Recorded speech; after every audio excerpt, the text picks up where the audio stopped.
Tiger I and Tiger II tanks remain two of the most legendary and feared armored vehicles of the Second World War. Even in 2025, their names carry weight in military history, tank development, and popular culture.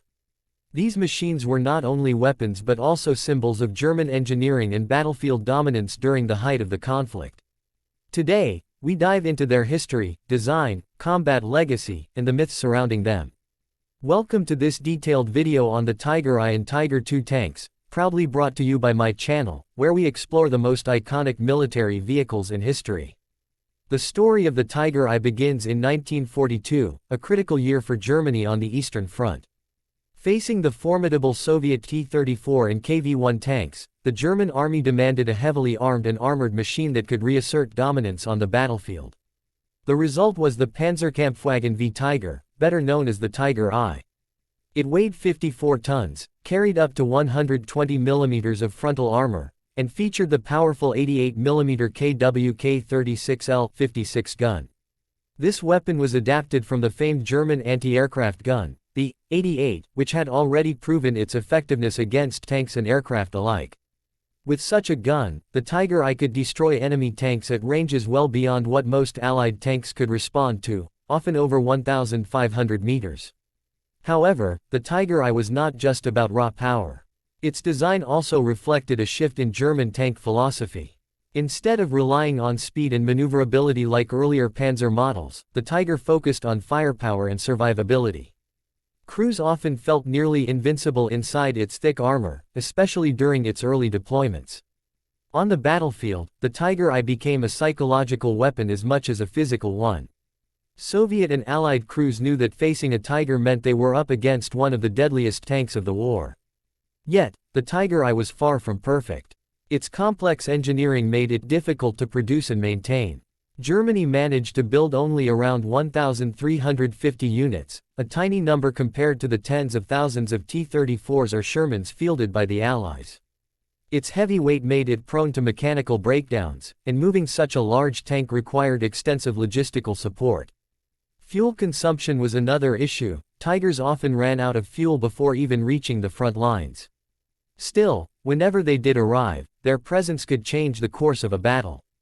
The Tiger II, officially named the Panzerkampfwagen VI Tiger Ausf E but often called the King Tiger, or Königstiger, was introduced in 1944 as the ultimate development of the Tiger line.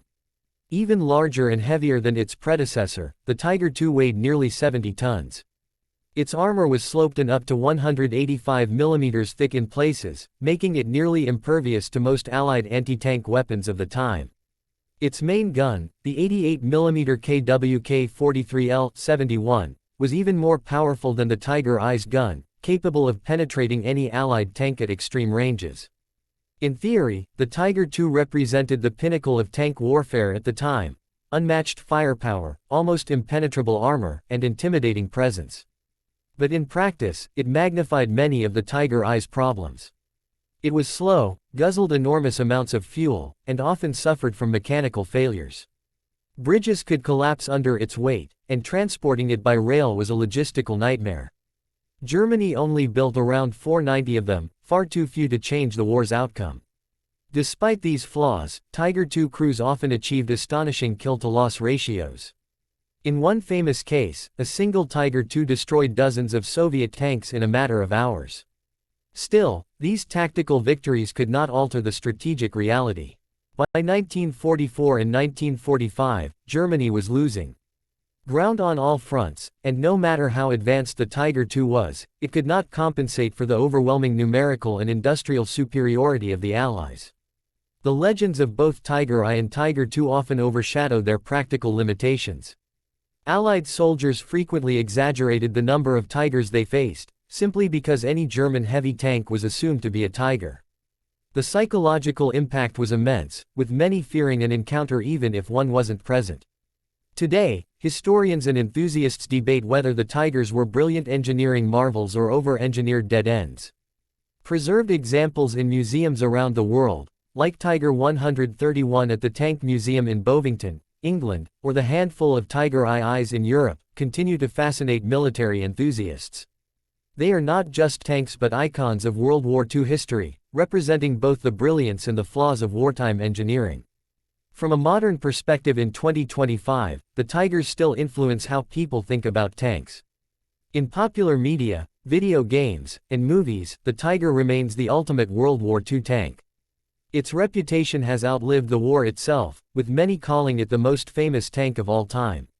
Ultimately, the Tiger I and Tiger II symbolize both strength and failure.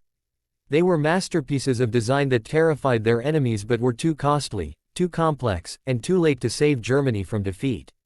They remind us that war is not won by individual machines, no matter how powerful, but by strategy, logistics, and industrial might. If you've enjoyed this deep dive into the legendary Tiger I and Tiger II tanks, make sure to support my channel. Here, we bring you the most fascinating stories of tanks, aircraft, and warships from history, analyzing how they shaped battles and the world we live in today. Don't forget to like, share, and subscribe to my channel for more content about the greatest machines of war. The Tigers may rest in museums now, but their roar continues to echo across history, reminding us of an era when steel beasts clashed on the battlefields of Europe, forever changing the course of warfare.